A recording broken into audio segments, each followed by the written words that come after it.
સિદ્ધપુર વિધાનસભામાં 22,000 મતદારોના નામ કમી કરવાના ષડયંત્ર સામે જનાક્રોશ.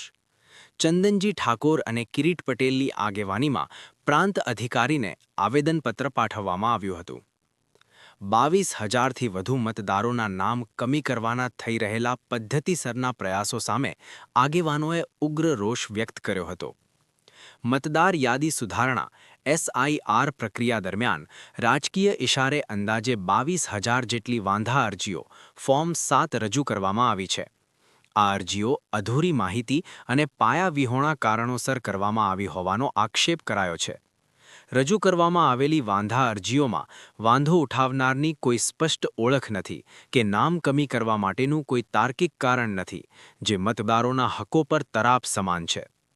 ખોટી અને ભ્રામક વિગતો સાથે વાંધા અરજીઓ કરનાર ઇસમો સામે તાત્કાલિક તપાસ કરી કાયદેસરના પગલાં ભરવા વહીવટીતંત્રને માંગ કરવામાં આવી છે. આવેદનપત્રમાં સ્પષ્ટ જણાવ્યું છે કે સમગ્ર પ્રક્રિયા પારદર્શક રહે અને કોઈ પણ સાચા મતદારનું નામ યાદીમાંથી બાકાત ન રહી જાય તેની જવાબદારી વહીવટીતંત્રની છે.